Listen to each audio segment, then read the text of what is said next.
Welcome to the Jack and John podcast. I'm Mike. And I'm John. And we're on a mission to help you focus on Christ. Well, we cut out our little blooper there because it's just too funny because Jack obviously isn't here. Jack's not here today. So, but we're here and we want to wish you guys a Happy New Year. This is Mike Bridgewater. You've heard us talk about him before, but this is the first time we've had Mike actually in front of the camera instead of behind it. And Mike, I'm so glad that you're here. And well, thanks for having me, John. It's this is episode 92. Wow.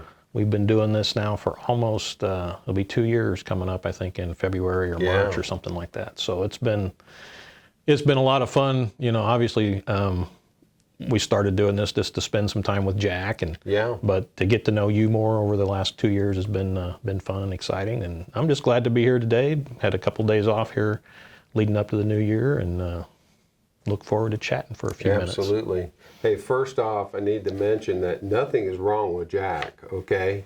He just had a last-minute conflict, and I said to Mike, hey, why don't we just do the podcast, and we can have our own little conversation and maybe even talk about Jack some. So watch out, Jack, if you're listening. No, everything is fine with Jack. Okay. So today's New Year's Eve, Saturday the 31st, and we're getting ready to head into a new year, and that gets a lot of people think about goal setting. Right. And having some goals. And in the past, I haven't been a real big goal setter. My wife would tell you, well, he usually doesn't have any goals. But as I've gotten older, I just turned 55 this week. As I've gotten older, it's goals are something that you need to have, and some goals you never really achieve. There's like the goal of be the better me, or be a disciple of Jesus. Even that's one of those goals that you can set, but you never reach the finish line. There is no finish line. So I thought we'd talk about goals. How many goals you got set for 23, John? Well, I do have some goals set, and but I don't really think of them that way, I guess. I want to be faithful in my work and with my family, and I want to go visit my brother in Florida in February. He and his wife have turned into snowbirds, and he's been after us to go down there for a couple of years. And he asked me twice this fall if we were going to come down this winter, and so I decided, so that's a goal. But see, that's the kind of goals that I set. It's not, you're not going to believe this guy's goals. He sent me a list this morning, and it's like I start feeling weak just reading the list. And I got to tell you a story, though. When you said this thing about goals, obviously I wanted to be a doctor growing up, okay? But I don't know if that was as much a goal as it was a dream, because there's so many variables. But I kept pursuing that. But I remember one day, I'm riding in the back seat of the car with my mom and dad, and I was a sophomore in college, okay? And I'm getting ready to start this chemistry class, and I was taking it over the summer, okay? And my dad says, well, are you planning on getting an A? And I said, well, I'm going to try. He's like, you need to make that a goal. You just need to have a plan for that.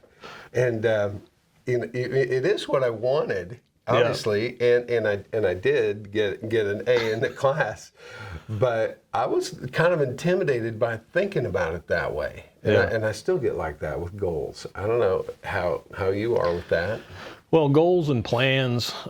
In my old life, when I was working at Rolls, I met this guy from Northrop Grumman who had been around the block for a while, and we were kind of working on a project together, and he was very seasoned. He was probably 20 years older than me, and I was just got into doing program stuff. And he said, Mike, when you're dealing with the government, you got to have a plan. It doesn't matter if the plan's any good or not, but you just need to have a plan. You can always change your plan. And those were wise words. Always have a plan, and don't be afraid to change your plan. That's the thing. You know, some people get paralyzed by a plan. They put a plan together, it's their plan, and then they become slave to their plan. You know, it's like, well, it's your plan. You can change the plan. If it's not working, change it and do something different. So that's kind of the philosophy I go through with having plans and goals. Is they're my goals, it's my plan. If I don't think I'm going to make it, or I need to change it, or it's not going to work out, or it's the wrong goal or something, you got the liberty to change it, which is good. I also remember when I was working at Rolls, about the last year, I'd go in there, drive in there, and I had a plan to get out of there. You know, and it was a 3-year plan to get out of that job.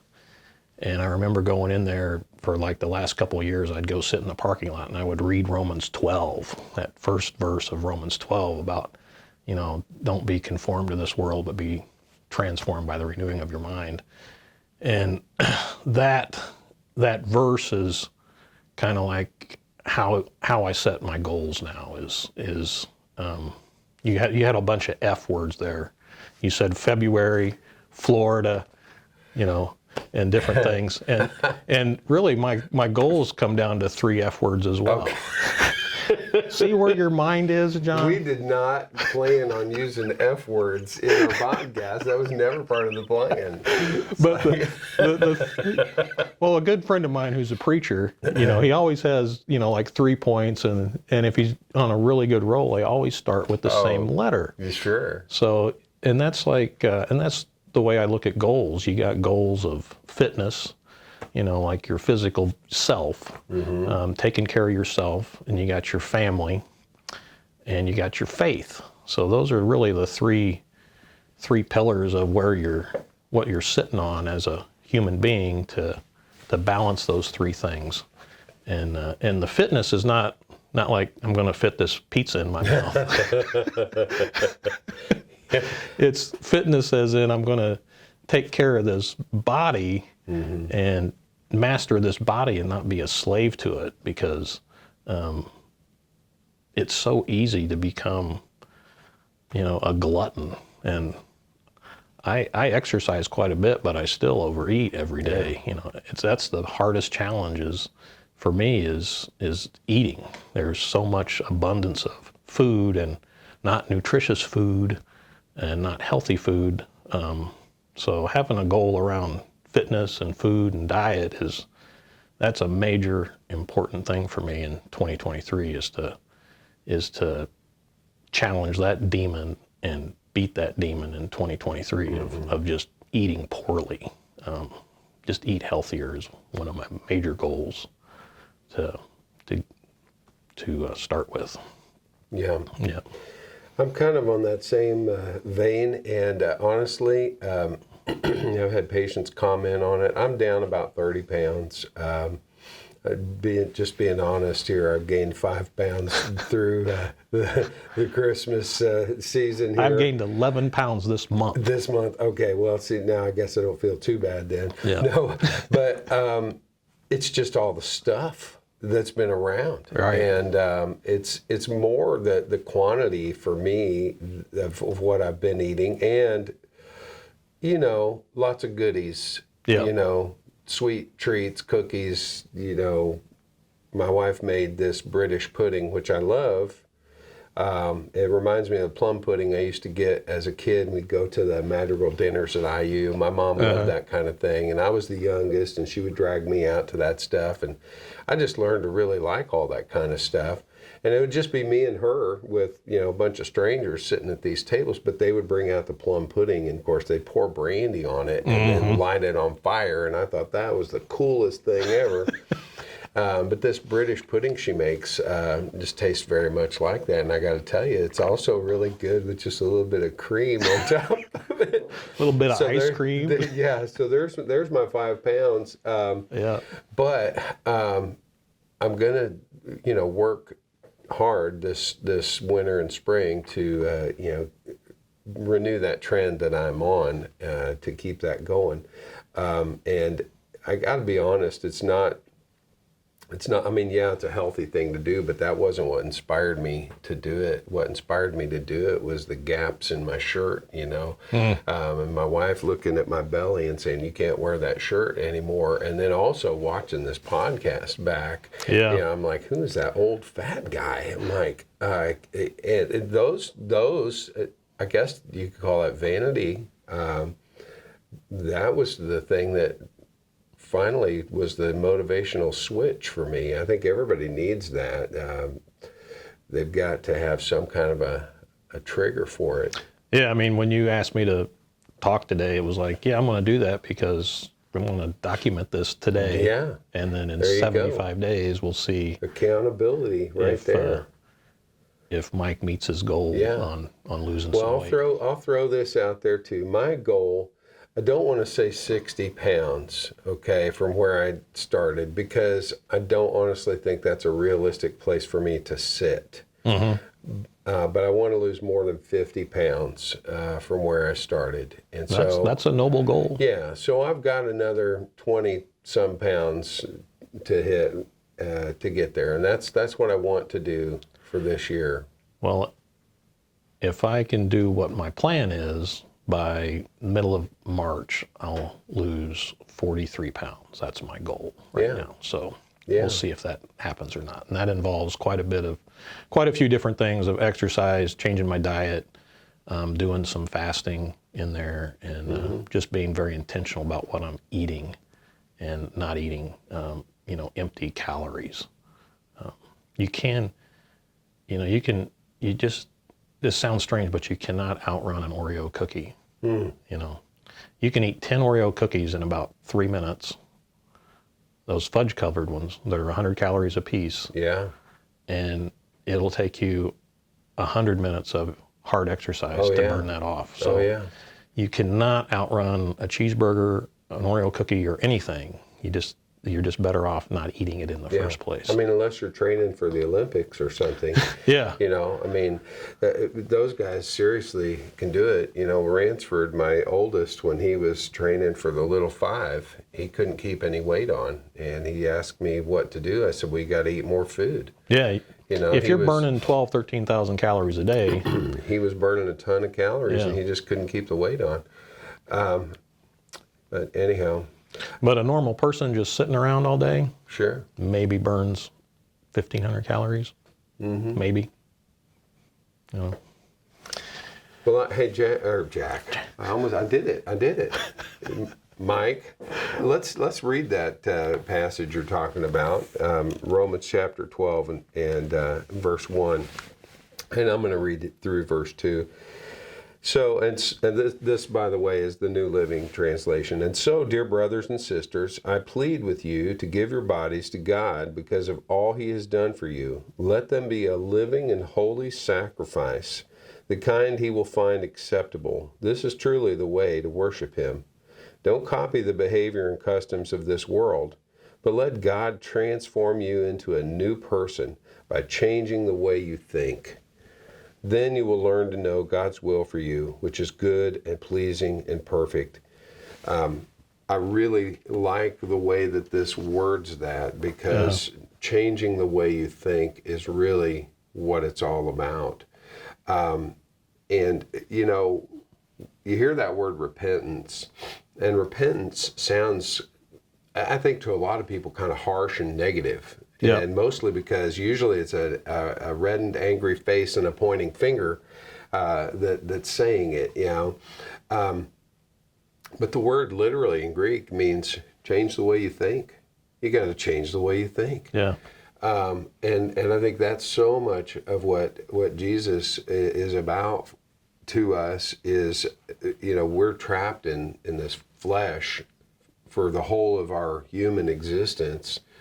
It's not until we die and our spirit is liberated from the flesh, and until that time when, you know, we take on a new body and immortality in Christ.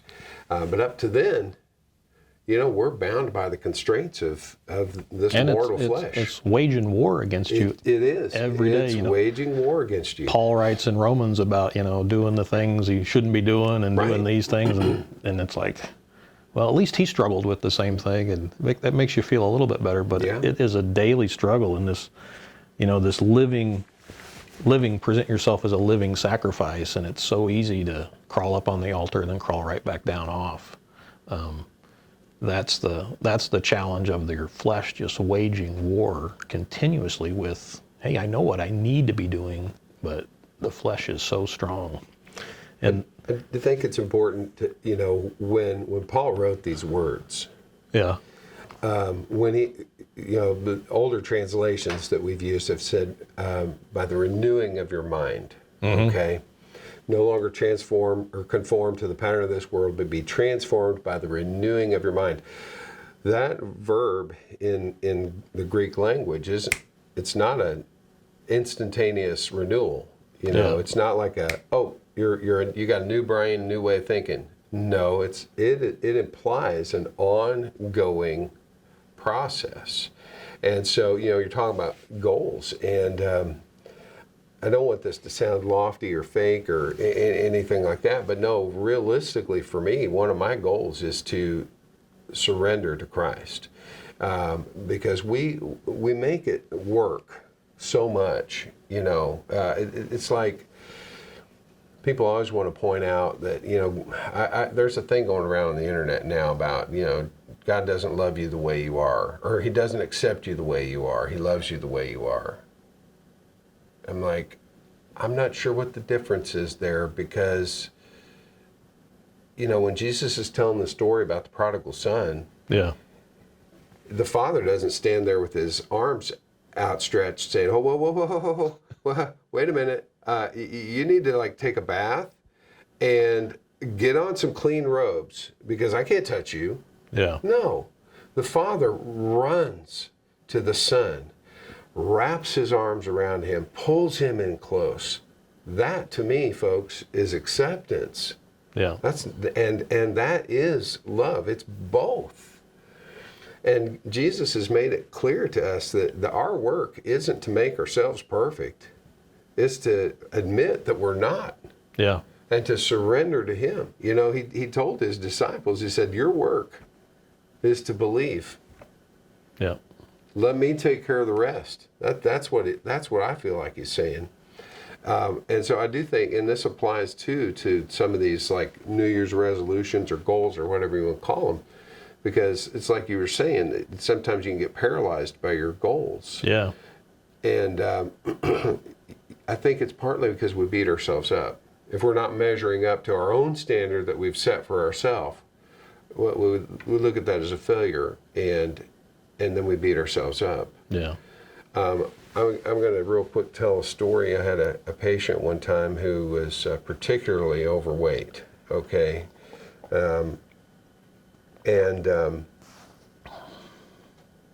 Anyway, it was our first visit. I'm trying to say it without giving away too many details, because I don't want to violate any privacy stuff. But as our first visit, she'd transferred from another doctor, and we talked about all of her different diagnoses and her medications and so forth, but I never talked about her weight. We just didn't talk about that. And it was my first visit with her. So the visit's over, in my mind, we're done, I'm ready to leave the room. I fold up my laptop. She starts crying. I said, "What's the matter?" She said, "Dr. Walker, you're the first doctor I've ever seen in my life that didn't yell at me about my weight." So I sit back down and I said, "Well, obesity is one diagnosis that nobody needs help with." Yeah. Nobody walking through a mall and a little kid says, Mommy, look at that lady's blood pressure." No. But the person that's overweight, everybody seems to want to help you out.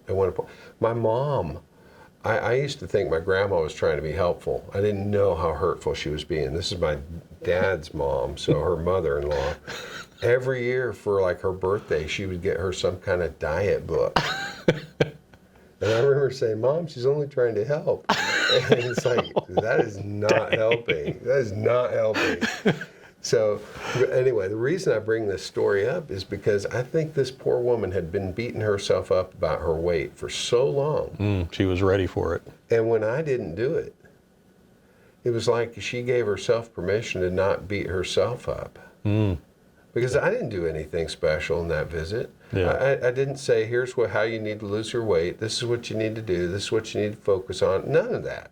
Yeah. All I did was not talk about it until she brought it up. And then I told her she didn't need help with that diagnosis. Yeah. That woman lost herself. What I mean by that is she got down to such a weight that she had lost more than what she weighed. Wow. Yeah. Yeah. And she did it all over about a year and a half. No bariatric surgery, no pills, no nothing. She just quit beating herself up. Yeah. And sometimes for us, with our faith, we need to stop beating ourselves up and just surrender. Yeah. Surrender to Christ. So all those goals that we make year after year, that's part of the living sacrifice. Bring that stuff to Jesus. And I'm not saying be lazy. I'm just saying don't put your trust in yourself as much as you put your trust in Him. Yeah. Yeah, one of the other things in this verse is customs of this world. And in today's world, especially, within the last, since 2006, really, with the development of the smartphone and all these social media apps that came along with it, it is so easy. I mean, that's why some of my goals I have for 2023 are, read some books. I'm not a big book reader. I've never sat down. I don't, Kathy sits down every night and reads a book. I never sit down and read a book at night. I'm, playing the Netflix slot machine game or watching the YouTube slot machine game where you can flip through videos and watch videos or do whatever. That behavior that I have got to stop that behavior because it's just a complete and utter waste of time. There's absolutely no good that comes out of watching YouTube videos or the trash that's on, TV these days. So that's another change that I'm making in 2023 is to read some books, to read some inspirational books, to read some motivational books, discipline books. Discipline is, I'm not a big believer in motivation either. Motivation can leave, you can become unmotivated. But if you have discipline in your life and you have commitment and discipline and you have guys with you to encourage you on and hold you accountable, that's a whole different, that motivates me. Having that discipline in my life discipline is what motivates me. Not necessarily just, oh, I'm motivated today. Wake up, I'm feeling good, I feel motivated. That will run its course and leave you if that's what you're relying on. So that's some other goals is filling your mind with things above, not things below. Yeah, that's another one Paul said. Yeah. Set your mind on things above, not on things of this earth. Right. That where Christ is seated at the right hand of God. And the implication when he's saying that is he's seated, meaning the work's done. It's done. It's over. Work's already been done. Yeah. So, and there's nothing that we can do that's going to make what he did somehow better. Right. He did it all. Yep. He did it all. And I'm so thankful for that. That's one of the reasons why I feel like we can be kind of relaxed somewhat about our goals and things, because we've got a high priest who paid the price for us, and he's entered that most holy place once and for all when he rose from the dead. Mm-hmm. So I'll surrender to that every day. Yeah. Anything else? No, I think that's about it. So I had fitness, faith, family, having some family goals, having time with family, having time with your spouse, doing things together, being there for them. I see 2023 is going to be a challenging year in everything that we do, and as the world continues to spiral around the bowl, all you got to do is watch the news or see what's happening. I feel like the way that I approach the new year, and I think this is true for a lot of people, has really changed since 2020. Yeah. Because, let's face it, everybody celebrated New Year's, on Christmas Eve of, 2019, and it's like, what a disappointment 2020 was. It's like you want to just erase that year and start over. Yeah, that was, that's a couple years ago now. We had some really good big plans in 2020. Oh, yeah. We were going to go to Austria and go to the Edelweiss house and serve at that mission, and that got canceled, and it's like, ugh. Yeah, we had a friend their son was getting married in Seattle, and we were going to go up there, and I had actually made a reservation for an Alaskan cruise. So we were going to fly to Seattle, go do the wedding, go up there, and then I thought, you know what, this is so much money, and it's like, and anyway, didn't happen. They got married, but we didn't go out to Seattle. And of course, at that point, about shortly after I made the reservations, is when Seattle just got hammered with COVID. Yeah, they were that was like where it started. Yeah, it was horrible. Yeah.